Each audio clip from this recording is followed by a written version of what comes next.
Tere, ya está grabando, ¿eh? Ya está.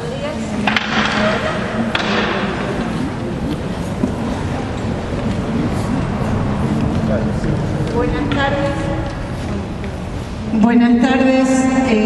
Buenas noches a todos los presentes. Muchas gracias por estar. Muchas gracias a los fiscales generales, doctores Jorge Aguad y Javier de Luca, por haber asistido a nuestro profesorado. Es la segunda vez que concurren, que nos vienen a hacer pata para instruirnos un poco en distintos asuntos. El año pasado estuvieron en el Central con respecto a la cuestión de si lo ocurrido en el Hospital Posadas había sido genocidio o no y qué implicancia tenía esa figura. Y este año el tema de la convocatoria es Poder Judicial, Justicia y Política en Argentina. Así que bueno, les dejo a los doctores para que ellos se presenten con mayor amplitud y comiencen con la charla. Muchas gracias. Bueno, buenas tardes a todos. Muchísimas gracias por la invitación de Teresa, de las autoridades correspondientes y de la comunidad educativa que hayan tenido o no intervención en la invitación. Como decía Teresa, en mi caso me presento, soy Javier de Luca, soy fiscal ante la Cámara Nacional de Casación Penal, la Cámara Federal de Casación Penal, que es el máximo tribunal penal, tribunal penal federal del país, que revisa las sentencias y algunas resoluciones de la justicia federal de todo el país y muchas de la justicia nacional de la ciudad de Buenos Aires, de la capital federal.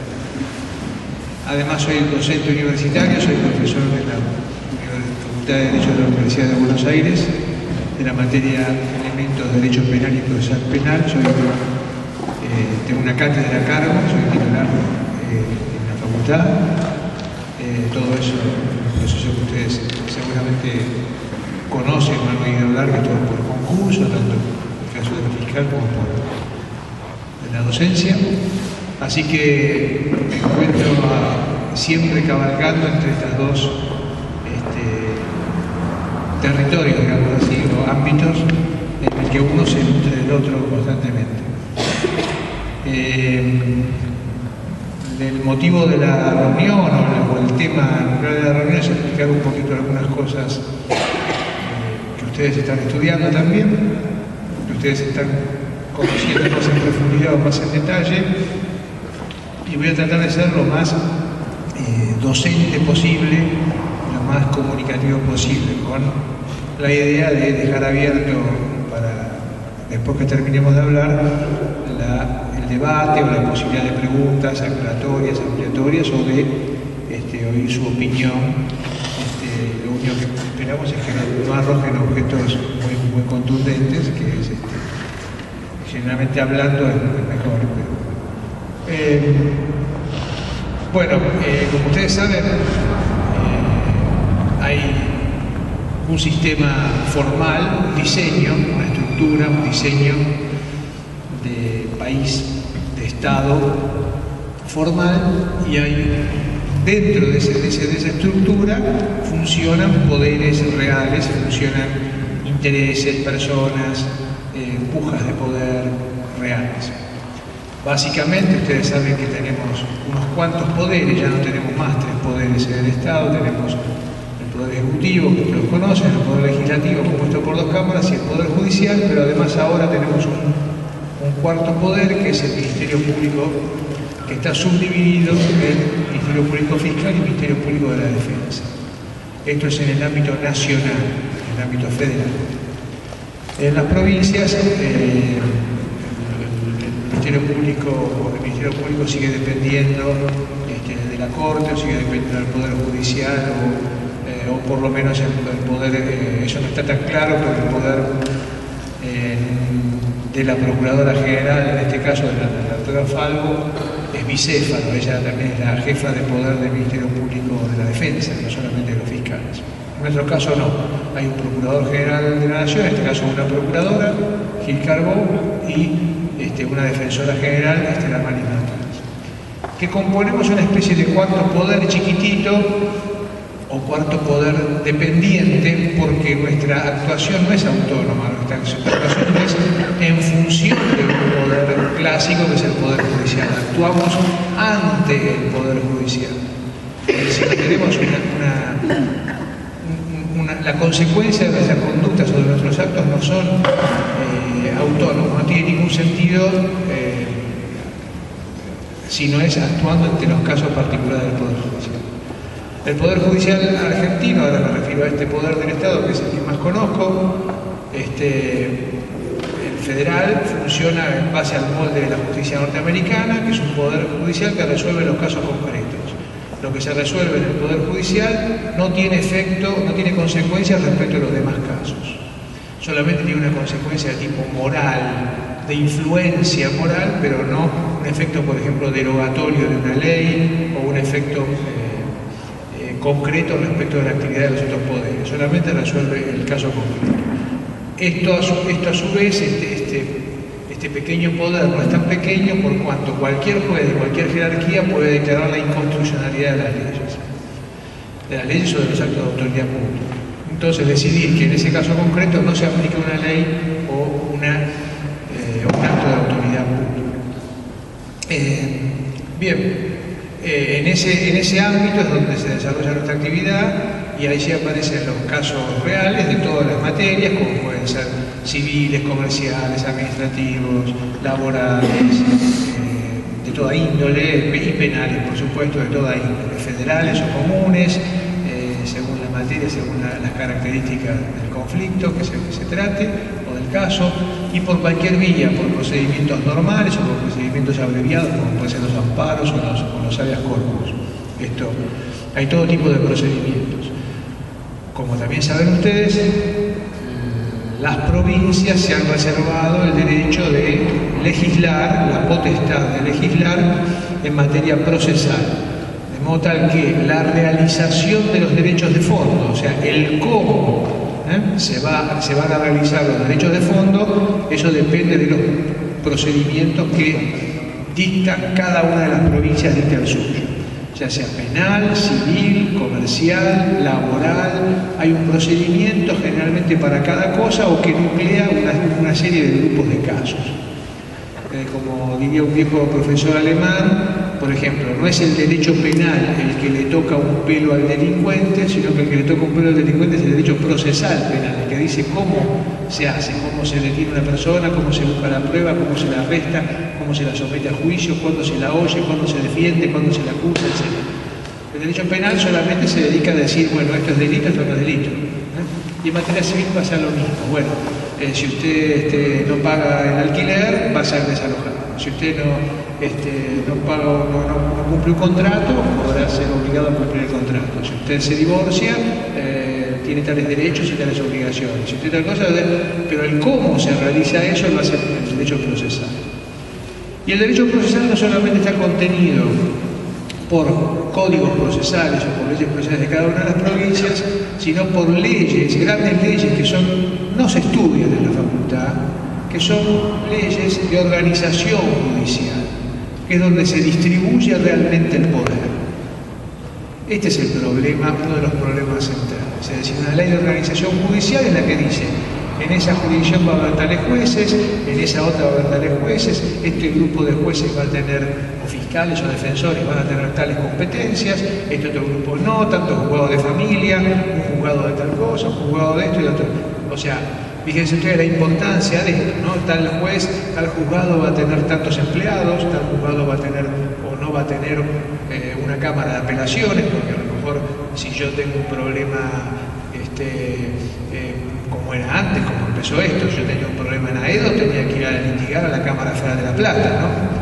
Decía que un juzgado federal en Capital, había un par de juzgados federales en Capital, un par de juzgados federales en La Plata y buenas noches, chao. Después se creó el juzgado federal de Morón, mucho después, Y lo mismo pasaba en todo el conurbano bonaerense. Por ejemplo, si uno tenía un problema en Avellaneda, pese a que estaba al otro lado del puente, tenía que ir a litigar La Plata. No había juzgado federal en la zona. Bueno, por favor, un ejemplo. En la ley de organización judicial, las leyes de distribución, de creación y distribución de las competencias de los tribunales, es muy importante. Porque, por ejemplo, se acaba de crear, o se creó hace ya como 3 o 4, es más, 5 años se creó una Cámara Nacional de Casación Penal que se va a ocupar de los casos comunes y no de los delitos federales. Esa Cámara no se ha puesto en funcionamiento. Entonces, ¿esto qué repercute en la vida real? Que en mi trabajo yo tengo el doble de trabajo del que debería tener. El doble. Porque no solamente atendemos los casos federales, sino los de competencia común. Estos son algunos de los problemas. Bien. El Poder Judicial y los ministerios públicos, en todas las materias, tienen una conformación de magistrados, funcionarios y empleados que, como toda institución, viene de una tradición, viene de una historia, tiene sus antecedentes, y lo que ha ocurrido desde siempre en la formación de los cuadros del personal judicial y después de los futuros magistrados y de los magistrados, es que generalmente se trata de una conformación con una cierta ideología bastante conservadora desde ese punto de vista. Por supuesto que esto es mucho más complejo, ¿no? Pero conservadora no solamente en el aspecto político del término, sino conservadora desde el punto de vista burocrático del término. Es decir, ustedes saben que no hay burocracia que se suicide, ¿no? Entonces, si se crea la burocracia de la oficina de fotocopia de este profesorado, entonces el señor de la fotocopia va a hacer lo posible para que no se cierre nunca ese puesto. Esto es, generar algún sistema por el cual sea necesaria su presencia allí. Algo va a pasar, pero eso va a ser inamovible. Es decir, entonces, efectivamente, se crea tal oficina para tal o cual cuestión, y esto genera necesidad de trabajo para justificar su presencia y su mantenimiento. Lo mismo pasa con la policía, lo mismo pasa con los fiscales, lo mismo pasa con los juzgados. Entonces, ¿a dónde apunta esto? A que la realidad se va despegando, se va disociando del tratamiento cotidiano de los casos, y la realidad pasa a ser la burocracia misma. Es decir, tenemos una gran cantidad de casos, de procesar una gran cantidad de casos que no sirven absolutamente para nada. Es decir, no tienen ninguna importancia y podrían ser procesados y liquidados en una semana. Y sin embargo, son los casos que llevan mucho tiempo, mucho esfuerzo, mucho gasto y consumo de recursos, porque justifican la presencia de recursos humanos y materiales, que impiden ver la problemática o que impiden tratar con la profundidad adecuada los casos más importantes. Pongo algunos ejemplos. Hace una semana que estoy haciendo un dictamen, una causa que plantea un problema jurídico muy importante, es decir, muy importante para los que nos gusta esto, es decir, estamos hablando de una diferencia para el señor que está acusado, la diferencia serán 2 o 3 años de prisión, para la víctima lo mismo, etcétera, etcétera. Es muy importante en ese contexto, no se va a morir nadie, pero bueno, ese contexto. Pero que puede marcar una jurisprudencia para futuro, para los demás casos parecidos o similares. Bueno, este dictamen lo he tenido que elaborar sin dormir, sacándole el tiempo a un montón de cosas, dejando de ir a un montón de lugares que yo tenía que ir, sacándole, porque no me alcanza el tiempo para hacer que es la esencia de mi trabajo, porque estoy todo el día nadando, buceando, me siento la sensación de un buzo que va despejando la maleza de estupideces y de firma y de pavadas y de gente que plantea estupideces en los expedientes y medidas dilatorias, chicanas, etcétera, etcétera, y nunca puedo llegar al fondo del asunto. O sea, para hacerme un tiempo que necesita desplegar 10 libros, jurisprudencia, sentar, escribir una frase, revisar, volver a pasar, borrar todo lo que escribí, volver a escribir. Es un trabajo, entre comillas, ¿no?, científico, típico de una ciencia social, como es el derecho, típico de ensayo, error, de revisar, de argumentar y contraargumentar, de contestarme a mí mismo, de someterlo. Todo esto que lleva un montón de tiempo, no lo puedo hacer con la profundidad que uno quisiera hacer. Y lo que sale es un resultado decente, vamos a ver, decente. Si me preguntas si estoy satisfecho, no estoy satisfecho. Sé que esto no es el estándar que yo quiero, que soy doctor en Derecho, que soy titular de cátedra y que tengo 35 años de carrera. No es este el estándar que yo quiero. Entonces, y todo va saliendo así. Los jueces están ocupados en un conjunto de mediocridades y los fiscales lo mismo, en el cual las cuestiones de fondo, jurídicas importantes, liminares, que plantean un problema de política criminal o de política civil o lo que sea, fundamental, se resuelven por cuestiones tipo de prueba, tipo, hay dudas sobre si lo hizo, no está acreditado tal cosa, se salen por la tangente. Bueno, en este caso planteó la cuestión fuera de término, o planteó cuestiones procesales, cuestiones chicanas, procesales, o no es el momento de tratarlo ahora, o es prematuro tal cosa, etcétera, etcétera, en vez de ir al fondo del asunto. Bueno, en materia de lesa humanidad pasa lo mismo, los delitos, los crímenes cometidos durante la dictadura, estamos tan atiborrados de trabajo y hay tantas vacantes en el Poder Judicial y los Ministerios Públicos Fiscales que no hay tiempo, no hay posibilidad material de llevar adelante los juicios en tiempo y forma. Usted imagínense que a un fiscal con un equipo de trabajo de 5 personas le toca, ¿cómo es el 20 de diciembre? ¿El 20 de diciembre? La causa del 20 de diciembre. Pues está un año en juicio. O le toca lo del AMPA, un año y medio en juicio. O está, o le toca, porque los defensores no se quedan quietos, ¿no? Los defensores van a hacer lo imposible para llevar a por su molino, para tratar de hacer zafar a sus defendidos, por supuesto. La masacre de Once, lo de Ferreira, son casos que no estoy hablando de lesa humanidad, llevan un año de juicio, con un equipo de 5 personas, sin dormir, preparando testigos, sin dormir, exponiéndose a estupideces que se dicen en los medios de comunicación. Estupideces. O sea, el maquinista se quedó dormido, ¿qué quiere que le diga? O sea, y un fiscal que tiene esa prueba, ¿y qué hace con eso? ¿Cómo hace para hacer eso? Para demostrar lo contrario, para decir lo contrario, para bancarse una crítica porque dice eso. Bueno, este es el problema. Entonces, ¿cómo hacemos con los delitos de lesa humanidad? Que cada proceso lleva también gran cantidad de tiempo. Procesos que hace un año y medio que están, como la causa, la ESMA 1 falta un montón, ESMA 2 que viene ahora, o Plan Cóndor, o el Plan Sistemático de Apropiación, etcétera, etcétera, con otros grupos de fiscales puestos para eso, pero sin jueces que están, por ejemplo, jueces que tienen que venir del interior, viajan en avión, están en las audiencias un día en Buenos Aires y se vuelven al interior. O sea, a mí no me interesa si cobran el 30% más de su arrogancia, ¿se entiende? Eso no importa, lo importante es que esa persona está muerta, fusilada, que no se enferme, por favor. Que no se enferme porque se cae el juicio.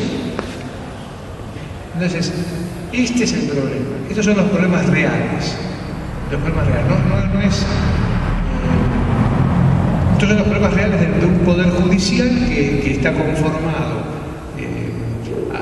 a la vieja usanza, que no ha terminado de ayornarse, que no ha terminado de modernizarse y que está todavía intentando democratizarse, que es el aspecto más complejo del asunto. No se trata solamente de un problema técnico, de tener fotocopiadoras, escáneres internet y computadoras, sino también de un problema de cabeza, de un problema de ir al fondo de los problemas centrales y atajar y abordar los problemas básicos que nos parece a nosotros son los más importantes para una sociedad y no quedarse solamente en el procesamiento de una gran cantidad de casos, que son los que inundan los tribunales, pero que no cambian la esencia de la cosa. Es decir, robos va a haber toda la vida, violaciones va a haber toda la vida, muertes va a haber toda la vida, homicidios culposos, accidentes de tránsito, incendios, va a haber toda la vida. Ahora, el problema es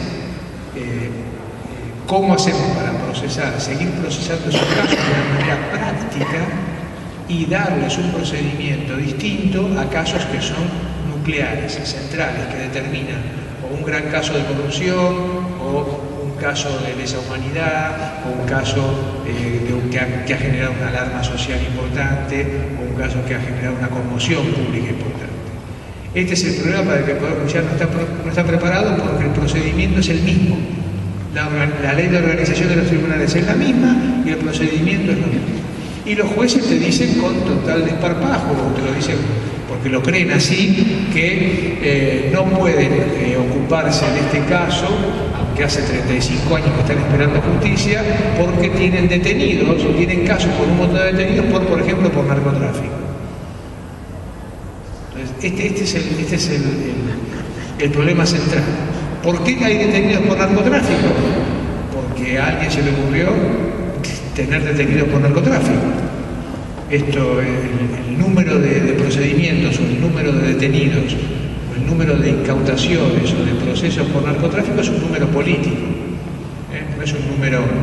Es decir, narcotraficantes estamos llenos, están pasando en este momento por acá, y no los agarra nadie, porque nos pasan por al lado de las orejas todo el día. Entonces, el que decide apretar un poco más o menos las clavijas y de pronto llenar un fin de semana todas las cárceles del país es un hecho político, no un hecho que deba ser así porque hay una suerte de naturaleza procesal o de naturaleza normativa que indica que las cosas van a ser así.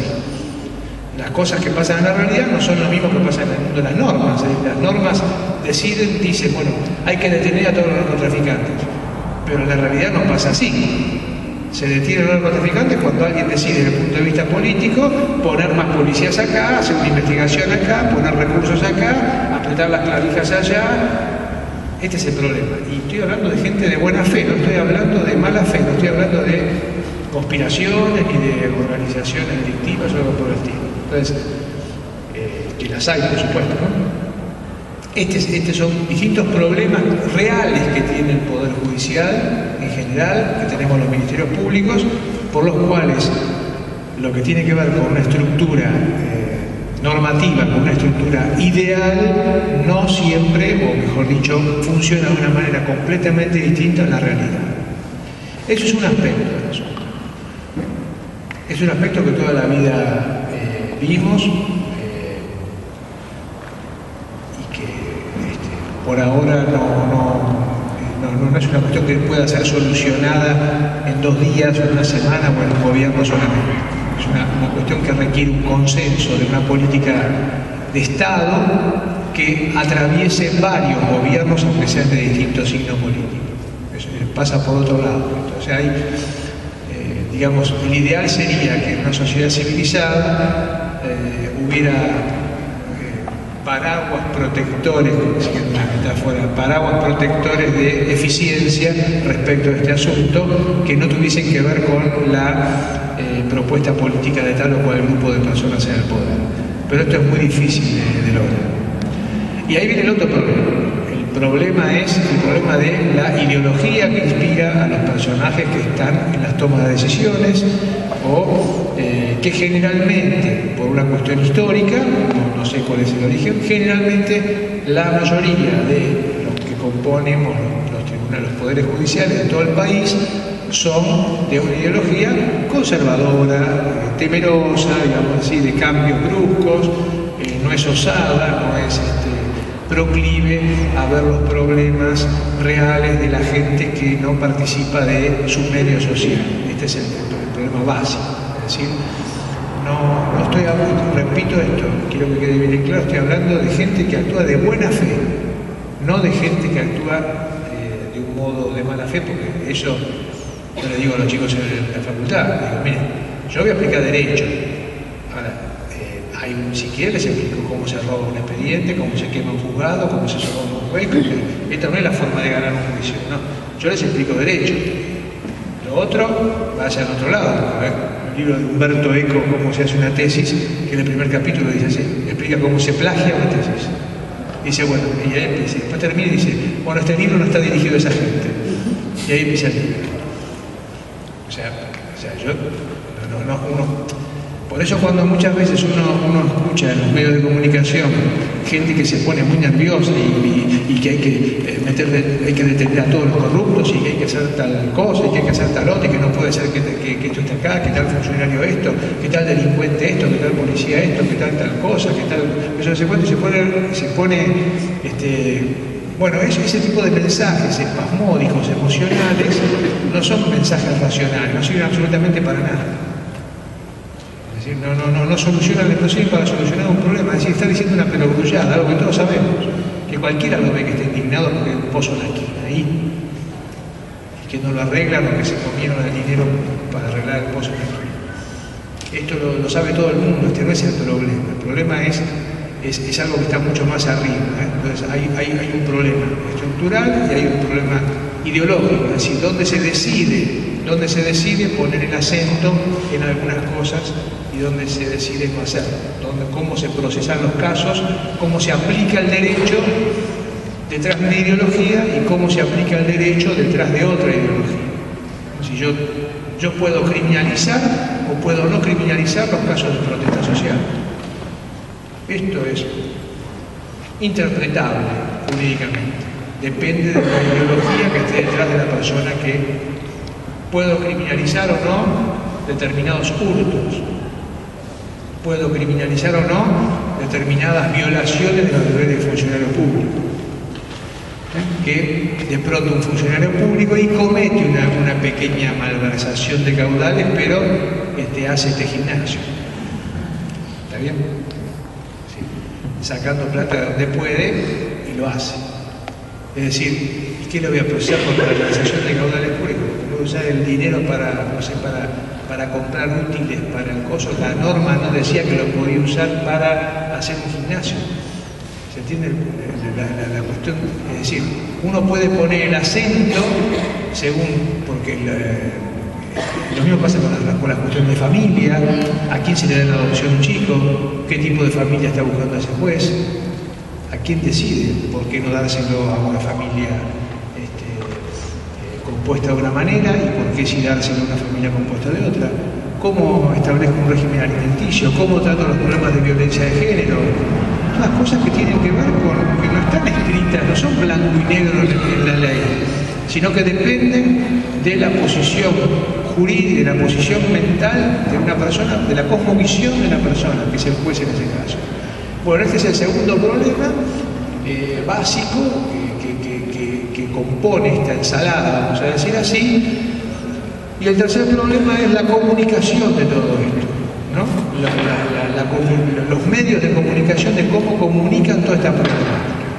Como si hubiera un discurso único, como si hubiera cuestiones que son natural, que por derecho natural, como si fuera que las cosas siempre fueron así, deben seguir siendo así, se debe seguir haciendo de una manera y no se puede cambiar nada. O todo lo que vuela a una ideología distinta a la que sustenta el que comunica la idea, está mal visto o es algo que debe ser suprimido. Bueno, este es el segundo problema y en el cual aquellos que nos mostramos que tratamos de echar un poco de luz en todo este asunto, somos severamente agredidos y severamente vituperados y insultados en los medios de comunicación. Por otro día hubo una editorial, el viernes pasado la traje una editorial de La Nación, tremenda contra aquellos que somos miembros de una agrupación civil sin fines de lucro, sin fines políticos, sin nada, que se llama justicia legítima. Cualquier cosa, pero cualquier cosa.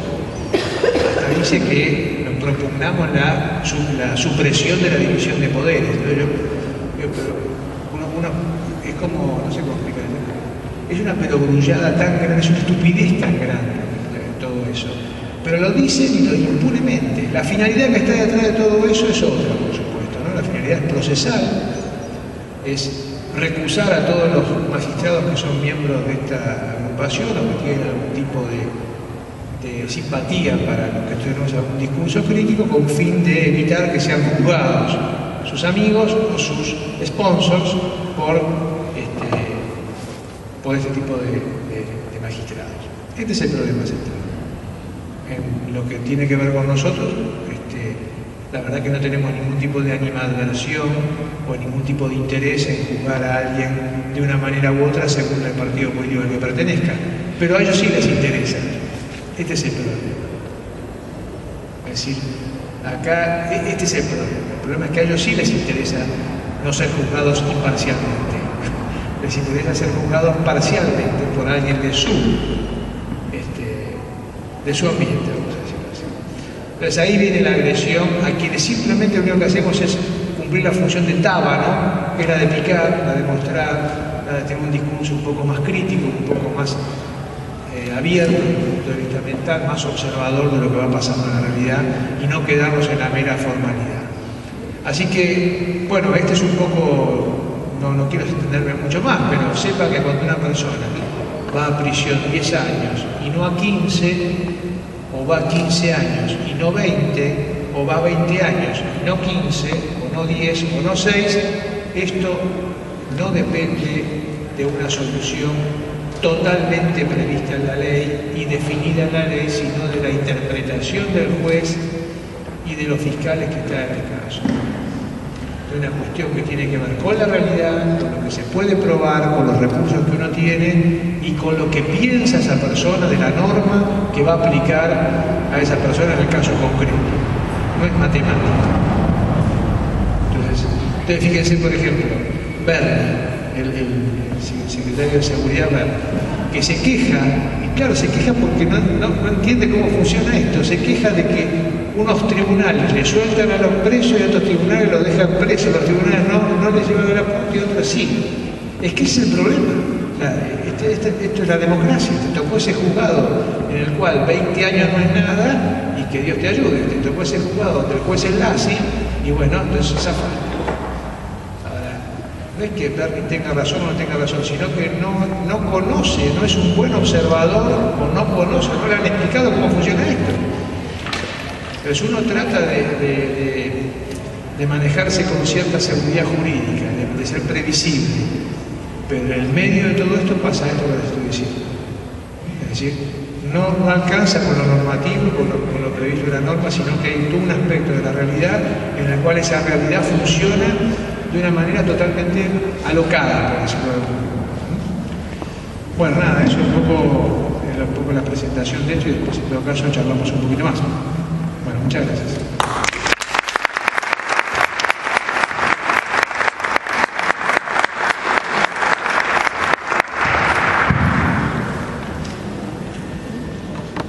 Bueno, buenas noches a todos. Mi nombre es Jorge Aguad, yo soy fiscal general. Estoy a cargo de una Procuraduría de la Procuración General de la Nación de Crímenes contra la Humanidad. En primer lugar, agradezco la invitación a esta charla debate. Y mientras hablaba Javier, iba anotando algunos conceptos.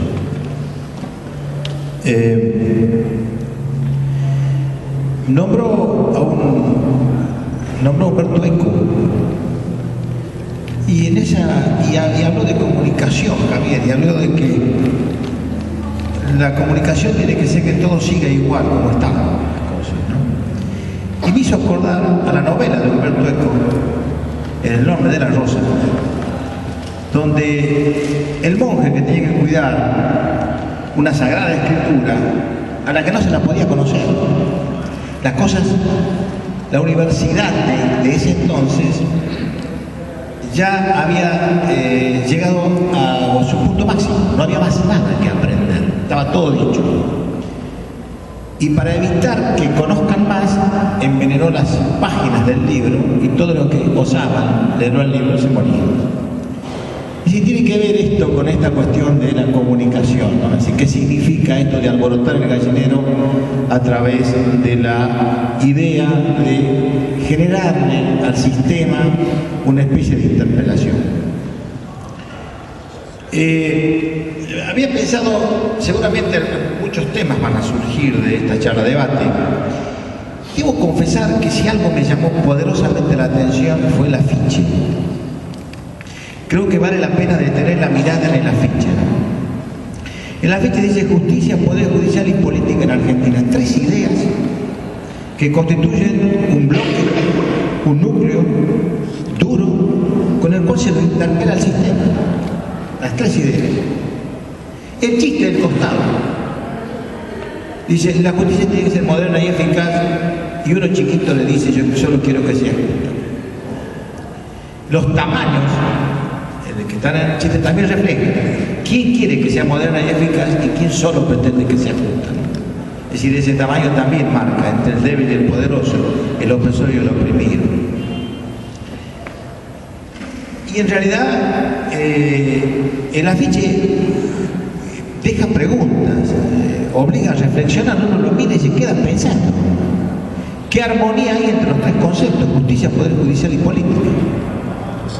¿Qué tiene que ver el chiste también con esto? Es decir, y en el centro de la discusión se ve claramente la necesidad de hablar de un valor que es la justicia. ¿Tiene algo que ver la justicia con el poder judicial? Y pareciera que sigue en principio. La idea que uno tiene es que la justicia y el poder judicial se implican. Y esto no es cierto. Empecemos a desmitificar. Yo no tengo nada que ver con el ámbito académico al que va Javier de Luca. Ellos son doctores en Derecho, hablan de lo que dicen, de lo que debería ser. Yo en realidad muchas cosas que digo, las digo porque las siento, las digo desde las tripas, digamos. Entonces digo, el tema de la justicia. ¿Desde qué lugar miramos la justicia? ¿Qué es la justicia? Porque yo hace poco estuve en unas jornadas, estas de Baltasar Garzón, y alguien, el periodista, que moderador, decía esto de la justicia. Y a mí me hizo recordar una frase de Foucault que decía, la justicia no es la misma para todos. Es decir, no se puede hablar de justicia como un valor al cual todo el mundo lo mira del mismo lugar. Porque no es cierto. Es decir, la justicia para el poder, para el opresor. La palabra opresor está dada en términos de ejercicio de poder real.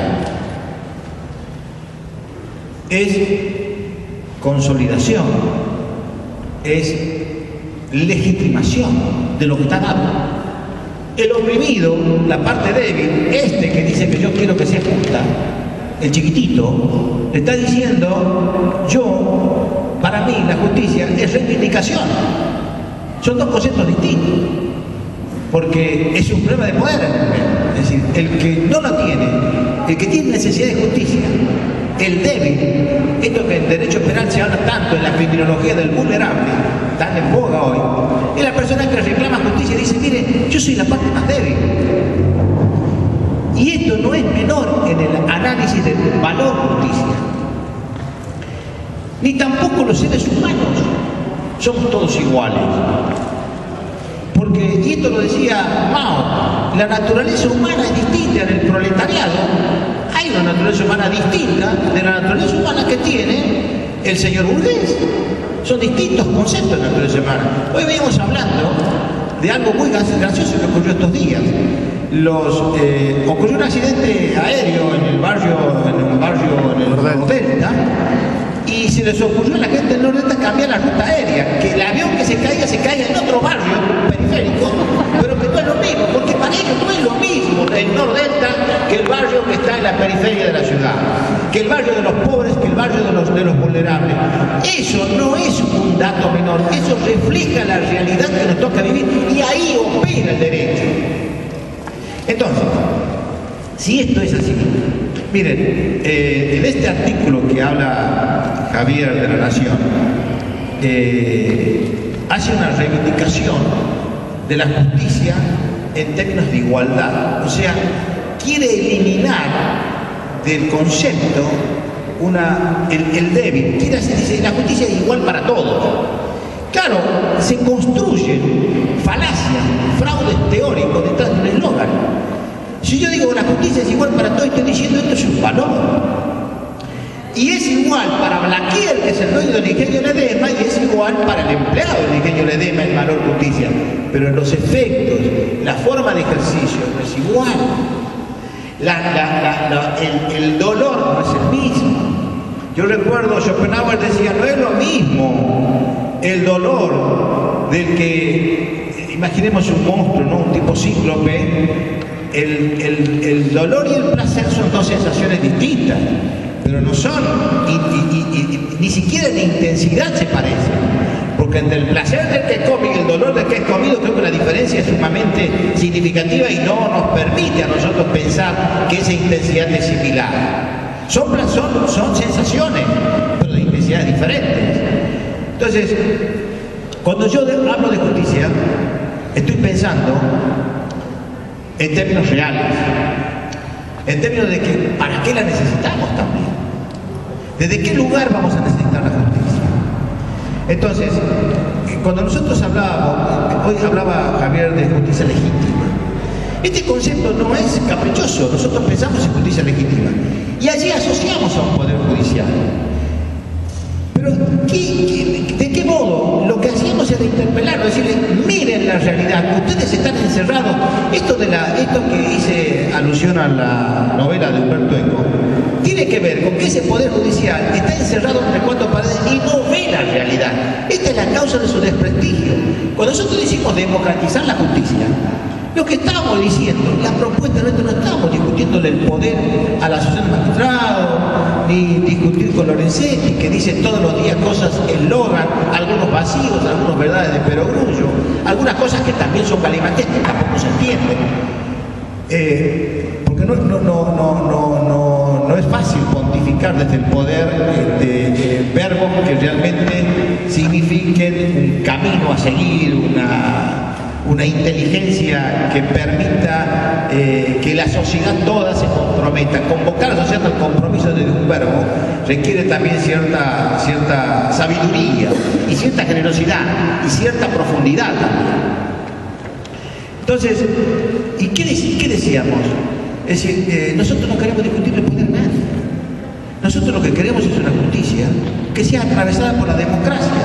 Pero la democracia no es la elección del año que viene. Este es otro concepto bastardo. Nosotros no pensamos en la democracia desde el punto de vista electoral. Nosotros hablamos de la democracia con discusión política. Porque cuando aquí dice poder judicial y política en Argentina, porque van de la mano, porque no se puede pensar a un poder judicial apolítico, porque es falsa. La Constitución nuestra es un legado político y esa es la ley fundamental. Decía Joaquín B. González, la Constitución es un legado de gloria y sacrificio de la gente que se hizo política. Cuando la Corte resolvió el tema de la ley de Menem, estaba haciendo política. Cuando la Corte neutralizó y dijo vamos a cerrarle la puerta del Consejo de la Magistratura al conjunto de la sociedad, vamos a seguir operando entre cuatro paredes, estaba haciendo política, estaba diseñando una política, un funcionamiento político de la institución. Eso hizo la Corte. Entonces, ¿cómo nos van a engañar? ¿Cómo van a pensar que el pueblo es tan ingenuo de pensar que ese poder judicial es apolítico? ¿Cuál es el concepto de la política? Entonces, claro, es político aquel que está en la cátedra y porque tiene afiliación peronista o radical. No, este no es el concepto profundo. La democracia a la que aspiramos y a la que la necesitábamos y a la que padecimos por su ausencia durante tantos años, en las largas noches del horror, lo que estábamos queriendo los argentinos era discusión. Que cuando yo dije un día, el Estado pasó a la clandestinidad. Todos pasamos a la clandestinidad. Yo para leer a Galeano en ese libro de las venas abiertas de América Latina, tenemos que escondernos. Para escuchar a los olimareños tenemos que escondernos. Para discutir política en una confitería tenemos que hablar en secreto. Si no, había que hablar de cosas banales. Esta es la cuestión central. Que cuando nosotros pretendemos discusión política, ¿De qué modo vamos a entender? Decir Javier, el tema de la criminalización de la protesta. ¿Quién va a definir que esto realmente es un delito? ¿De qué modo resolvemos los dilemas que le presentan al derecho de la sociedad? La sociedad va evolucionando, la complejidad de conductas punibles puede ser muchísima. A medida que somos más gente puede haber más delitos. Pero ¿cómo nos resuelve el derecho? ¿Desde qué lugar? Desde la discusión política. No hay nada, por eso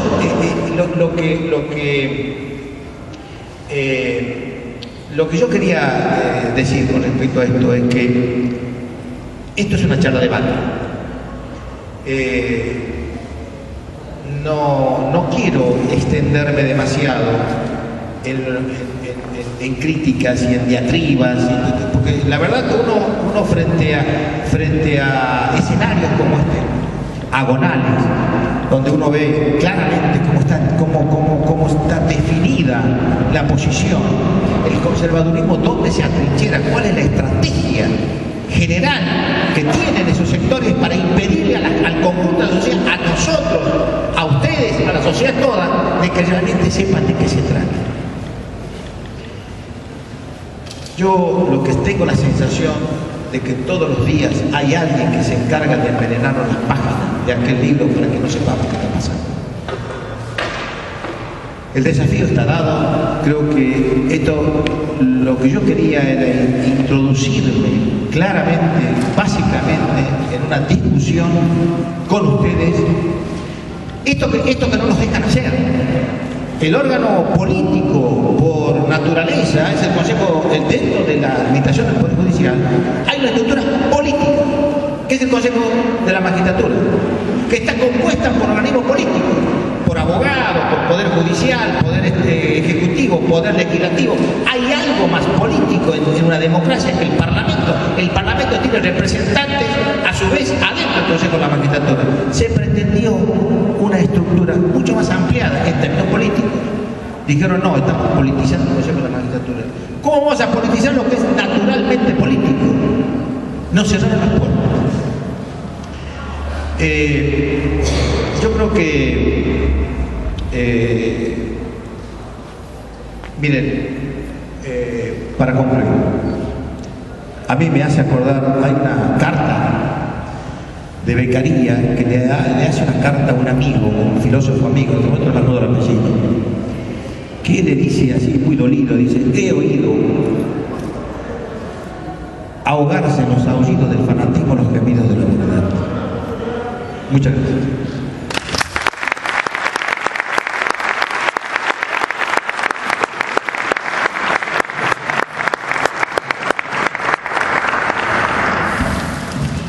Los doctores han tratado de ser breves porque tienen una multitud impresionante de temas para tratar dentro de los 3 puntos de la convocatoria, y entonces dijeron que se atendrían a algo más breve para que ustedes puedan hacer preguntas de los aspectos que más les llamen la atención o más surjan de su interés, ¿sí?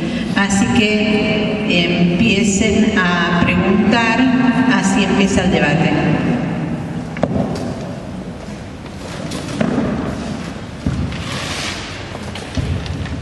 Yo quería preguntarles si respecto a los crímenes de lesa humanidad y las causas de lesa humanidad, este conservadurismo que ustedes están planteando y todo el código procedimental, si no han abierto de alguna manera las causas de lesa humanidad de Alfonsín para acá, nos han creado canales políticos que hayan destrabado estas cuestiones procedimentales, porque de alguna manera vemos que son causas que incluso más rápidas, ¿no? Del 83 y las que se abrieron ahora en esta década. Quiero saber cómo se habilitó eso, qué apertura hicieron y si tiene que ver por ahí con los tratados internacionales o por qué. Él es el coordinador en la Procuración General, el director de la Procuraduría de Delitos de Lesa Humanidad con el Terrorismo de Estado. Así que después seguramente va a ser más preciso la respuesta. Yo simplemente cuento una anécdota. Yo trabajé como empleado ya en abogado, como una especie de relator letrado de uno de los jueces en el juicio de las juntas. Lo mismo que pasó en esa época fue lo que pasó ahora. Es decir, en aquella época, en ese juicio, los 6 jueces de ese tribunal y todos los que trabajaban en esa Cámara fueron vistos como gente, no sé, prácticamente como subversivos, como algo despreciable, como algo que no encajaba dentro de lo que en ese momento era la corporación judicial, que ahí sí, efectivamente, en un altísimo porcentaje había sido heredada del proceso anterior, que había sido generalmente inmutable durante los años de la dictadura. Salvo algunos casos, en general se había mantenido o se habían inclusive designado algunos jueces que el gobierno democrático no removió. Es decir, esos canales se han ido abriendo a los golpes. Se han ido abriendo no porque alguien le dio la razón a quienes tomaron esta posición, esta bandera. Esos canales se han ido abriendo como después ocurrió después de la anulación de las leyes de obediencia de vida, punto final, y de los indultos, etc., a partir de la jerarquización de los pactos internacionales y de toda una movida de asociaciones, de políticas, de tribunales internacionales, de juristas, de militantes, etcétera, etcétera, para la reapertura de los juicios y para la iniciación de un montón de investigaciones que habían quedado truncas o que habían quedado en la nada. Entonces, estos canales se abrieron efectivamente y quedó demostrado que había un montón de gente que tenía ganas de trabajar en esto. Por supuesto que encontraron y siguen encontrando la oposición activa o pasiva de un montón de personas que siguen trabajando dentro del Poder Judicial que no están de acuerdo con esto. Entonces, esos canales, inclusive más de una vez le ha pasado que se ha encontrado con gente en la calle, colegas nuestros, que le dicen, bueno, deberían estar contentos ahora que se están haciendo lo que les estamos haciendo los juicios, ¿no? Como si nos estuvieran haciendo un favor. Y como si fuera una gracia que nos dan determinados los representantes más conspicuos del Poder Judicial, una gracia que le da a los hinchas, en los que hemos hinchado bastante para que esto siga adelante. Bueno, también acá querías el juguete, acá lo tenés, termina con el juguete. Entonces, esto sí, evidentemente, consiste en un proceso un proceso muy largo, un proceso cultural, diría yo, no soy experto en sociología, cómo funciona esto, pero un proceso cultural que implica cambios de cosmovisión, cambios de visión, en el cual va apareciendo mucha gente que tiene mucha simpatía, va apareciendo como... O sea, hoy en día los jóvenes de hoy en día no son los mismos que éramos nosotros a los 18 años. Tienen otros conceptos, otras cosas, no se tragan un montón de cosas. Los jóvenes de los 80, de los 90, no son lo mismo que los jóvenes de hoy. O sea, y esto va generando la formación de nuevos cuadros judiciales, de nuevos personajes que van conformando los cuadros judiciales, que tienen una cabeza totalmente distinta a la de sus jefes. Entonces se va generando cierta ruptura. Otros no, otros reproducen la cabeza de los jefes, pero bueno, es el juego, ¿no? Sí, hay un tema que está vinculado a esto, que yo creo que no nos olvidemos que desde el 83 a la fecha tuvimos distintos periodos. No fue un proceso así evolutivo en términos formales, no fue que tuvimos el juicio a la Junta, que fue... Yo tengo mi mirada con respecto al juicio a la Junta. En algún otro foro, si quieren, lo discutimos. Después vino el pacto de impunidad. Y después, vigente los ecos de impunidad, hay un fenómeno que creo yo que es digno de mención, que han sido los juicios por la verdad. Y el tema es que hay detrás de los juicios por la verdad. Yo lo reivindico mucho porque lo reivindico desde lo testimonial. ¿Qué reflejaba? ¿Qué significaba el juicio por la verdad? Y ahí aparece algo, y esto sí quizás me atrevo a señalarlo desde el punto de vista sociológico, aparece algo que quizás no pudieron obturar, que es la memoria colectiva. Yo creo que aquí hay un tema fundamental. Hubo una pretensión de cerrar un capítulo de la historia, pero lo que no pudieron hacer es cerrar la memoria, ponerle cercos, como decía Serrat, ¿no? Puertas al monte. Yo creo que esto es lo que no estaba en los cálculos de quienes realmente pretendían clausurar esa etapa. Y después vienen los discursos que estamos mirando el pasado, y en realidad esto también es parte de la estrategia de impunidad, pues la impunidad no terminó el día que se sancionaron las leyes de nulidad del punto final de obediencia de vida. La impunidad sigue vigente a partir de diferentes estrategias. Los propios juicios a veces se convierten en trincheras de impunidad, porque hay operadores que pertenecen a los sectores que tienen interés en que los juicios no avancen, que les duele la memoria, que les molesta la víctima sentada nuevamente deambulando por cada uno de los testimonios, porque el tema central, la memoria como testimonio, el hecho anecdótico trae a la víctima. De pronto se sabe quién es, la víctima empieza a tener... Miren, cuando terminan los juicios y los querellantes y los familiares gritan los nombres y los números y dicen presente, es eso, están presentes. Este es el problema central y lo que está en discusión en esta cruzada moral que tiene que nos prestigió a nosotros. Porque si algo tiene la memoria es eso, tiene moral. La memoria tiene moral. La historia no, la historia relata un hecho, la memoria tiene moral. En la memoria está el otro resignificado, visibilizado, traído al momento del juicio. Empieza a recobrar eso. Y además es terapéutico, porque esto lo han dicho desde Walter Benjamin y otros dijeron, miren, para que no se, la memoria es lo único que nos va a facilitar, nos va a dar las herramientas para evitar que vuelva la barbarie. Yo creo que por eso, y decimos, ¿terminó? No terminó. Esto es una tensión permanente, es una tensión política. Entonces, ¿cuál es el desafío? Mantener la tensión, mantener vigente la memoria. Y vea, la justicia se extingue con el olvido. Lo que tenemos que hacer es oponerle a ese proyecto de olvido una respuesta de justicia permanente, vigente, darle vigencia. La única forma es la memoria. Por eso la convocatoria es permanente. Nosotros no podemos bajarnos. Cuando nosotros hablamos de justicia legítima, yo tiré una consigna. Dije, miren, a mí lo único que me preocupa es mantener vigente la pregunta, la respuesta que la den ellos.